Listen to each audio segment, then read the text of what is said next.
محترم ناظرین، آج کی کہانی ہے شیخ چلی اور پری کی۔ بسم اللہ الرحمن الرحیم۔ شیخ چلی اول درجے کے بے وقوف تو تھے ہی، سستی اور کام چوری میں بھی ان کا کوئی جواب نہ تھا۔ بیوی سے اکثر ان بن رہتی۔ ایک روز بیوی نے کچھ زیادہ ہی برا بھلا کہا تو غصے میں آ کر چارپائی سے اٹھ کھڑے ہوئے اور دروازے کی طرف قدم بڑھاتے ہوئے بولے، لو ہم جا رہے ہیں شہر، ابھی اسی وقت نوکری کرنے کے لیے۔ شہر کوئی یہاں رکھا ہے، دن بھر کا راستہ ہے، بیچ میں کھاؤں پیوں گا کیا؟ بیوی بولی، ٹھہر جاؤ، روٹیاں پکائے دیتی ہوں۔ پھر اس نے 7 روٹیاں پکا کر دیں۔ شیخ چلی روٹیاں لے کر چل پڑے۔ چلتے چلتے دوپہر ہو گئی۔ ایک کنواں نظر آیا، وہ اس کی دیوار پر بیٹھ گئے۔ بہت زور کی بھوک لگی تھی، روٹیاں نکالیں اور سر میں ہاتھ پھیرتے ہوئے بولے، 1 کھاؤں 2 کھاؤں کہ 7 کو کھا جاؤں؟ کنویں میں 7 پریاں رہتی تھیں، انہوں نے جو یہ سنا تو ڈر گئیں۔ ملکہ پری کنویں سے باہر آئی اور شیخ چلی سے بولی، تم کیوں کھانا چاہتے ہو 7 کو؟ شیخ چلی نے جواب دیا، بھوک جو زور کی لگی ہے، 1-2 سے کام نہیں چلے گا اس لیے۔ پری بولی، اچھا اگر تم ہمیں نہ کھاؤ تو میں ایک ایسی چیز تمہیں دوں گی کہ جو تمہیں کیا تمہارے خاندان بھر کو کبھی بھوکا نہ رہنے دے گی۔ اور ہاتھ آسمان کی طرف بلند کیا، ہاتھ پر ایک دیگچی آ گئی۔ پری نے کہا، یہ دیگچی دیکھ رہے ہو، اس کے سامنے تم جب اور جس کھانے کا نام لوگے یہ اس سے بھر جائے گی۔ شیخ چلی بولے، روٹیاں تو میرے پاس ہیں، قورمہ منگا لیتا ہوں اس سے۔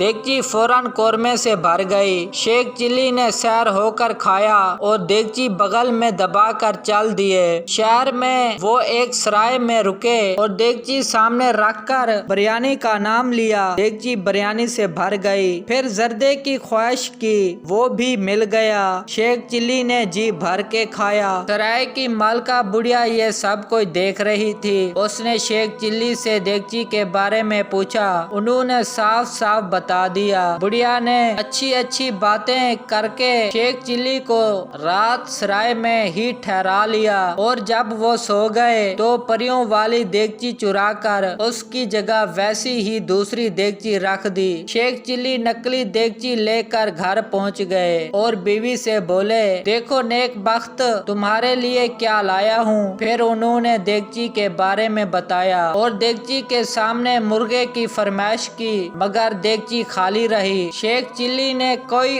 اور کھانوں کے نام لیے مگر کچھ نہ ہوا۔ بیوی نے خوب مذاق اڑایا، وہ شیخ چلی کی بات پر یقین کرنے کو تیار نہ تھی۔ آخر شیخ چلی غصے سے بولے، اچھی بات ہے، کل مجھے روٹیاں پکا کر دینا، میں پریوں کے پاس جاؤں گا اور دیگچی کی شکایت کروں گا۔ اگلے روز بیوی نے روٹیاں پکائیں۔ شیخ چلی روٹیاں لے کر چل دیے۔ کنویں پر پہنچ کر پھر بولے، 1 کھاؤں 2 کھاؤں کہ 7 کو کھا جاؤں؟ ملکہ پری باہر آئی اور بولی، تم پھر آ گئے ہمیں کھانے، کیا اب بھی کھانے کی کمی ہے تمہارے پاس؟ شیخ چلی کی شکایت پر کہ دیگچی ان کی فرمائش پوری نہیں کر رہی، پری سوچ میں پڑ گئی۔ پھر بولی، خیر چھوڑو دیگچی کو، میں تمہیں ایک ایسا تحفہ دیتی ہوں کہ مالا مال ہو جاؤ گے۔ اس نے اپنا دایاں ہاتھ آسمان کی طرف بلند کیا، ایک سفید خوبصورت مرغی ہاتھ پر آ بیٹھی۔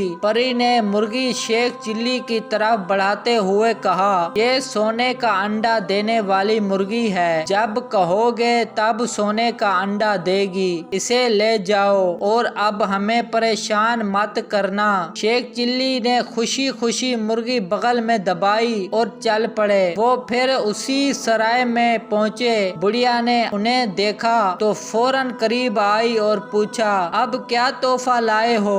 شیخ چلی نے اسے نہ صرف مرغی کے بارے میں بتایا بلکہ تجربہ بھی کر کے دکھا دیا۔ بڑھیا بہت خوش ہوئی۔ اس نے شیخ چلی کو سرائے کے سب سے خوبصورت کمرے میں ٹھہرا لیا، خوب خاطرداری کی۔ رات کو شیخ چلی مرغی کی ٹانگیں اپنی چارپائی کے پاوے سے باندھ کر سو گئے۔ بڑھیا نے موقع پا کر مرغی چرا لی اور اسی کی جگہ دوسری ویسی ہی مرغی باندھ دی۔ شیخ چلی چلی نکلی مرغی بغل میں دبا کر گھر پہنچ گئے اور بیوی سے بولے، دیکھو نیک بخت، تمہارے لیے کیا لایا ہوں، میں سونے کا انڈا دیکھوں گی تو یقین کروں گی۔ ہاں ہاں کیوں نہیں، ابھی لو۔ شیخ چلی جوش سے بولے اور مرغی سے کہا، بی مرغی سونے کا انڈا دو، مگر بی مرغی سونے کا انڈا تو کیا عام انڈا بھی نہ دے سکی۔ بیوی پھر مذاق اڑانے لگی۔ شیخ چلی غصے سے بولے، کل تم پھر روٹیاں پکانا،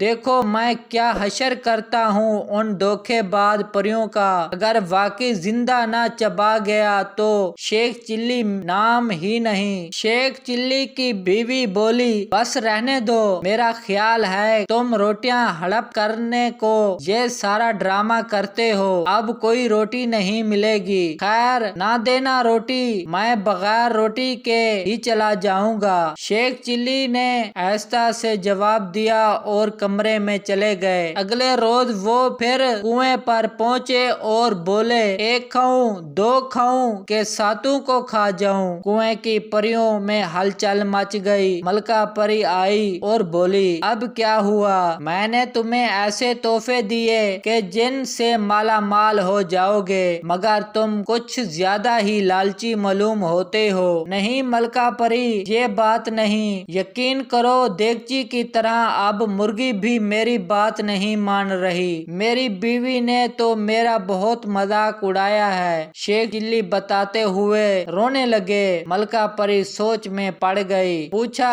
یہ بتاؤ تم گھر جانے سے پہلے بھی دو چیزیں کہیں لے کر گئے تھے؟ شیخ چلی نے سرائے اور بڑھیا کے بارے میں بتایا۔ ملکہ پری سمجھ گئی ساری شرارت بڑھیا کی ہے۔ اس نے آسمان کی طرف ہاتھ اٹھایا، ایک موٹا سا ڈنڈا اس کے ہاتھ میں آ گیا۔ اس نے ڈنڈا شیخ چلی کو دیتے ہوئے کہا، یہ ڈنڈا لے کر سرائے جانا اور کہنا، اے ڈنڈے، جس نے میری دونوں چیزیں چرائی ہیں اس کی پٹائی اس وقت تک کر جب تک وہ دونوں چیزیں مجھے واپس نہ کر دے۔ شیخ چلی وہ ڈنڈا لے کر سرائے پہنچا۔ بڑھیا نے آگے بڑھ کر اس کا استقبال کیا اور پوچھا، آج پریوں نے کیا تحفہ دیا ہے؟ شیخ چلی بولے، یہ ڈنڈا، اور کہا، اے ڈنڈے، جس نے میری دونوں چیزیں چرائی ہیں اس کی پٹائی اس وقت تک کر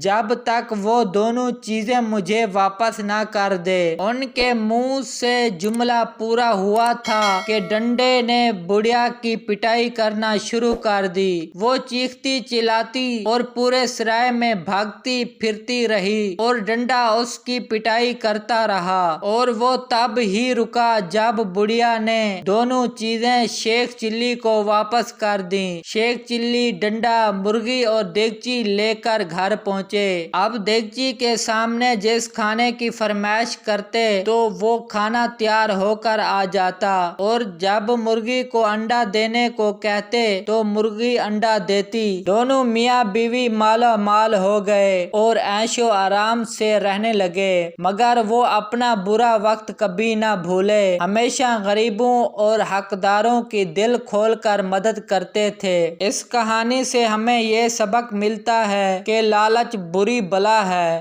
لالچ نہیں کرنی چاہیے، مہمان نوازی اللہ کی رضا کے لیے کرنی چاہیے۔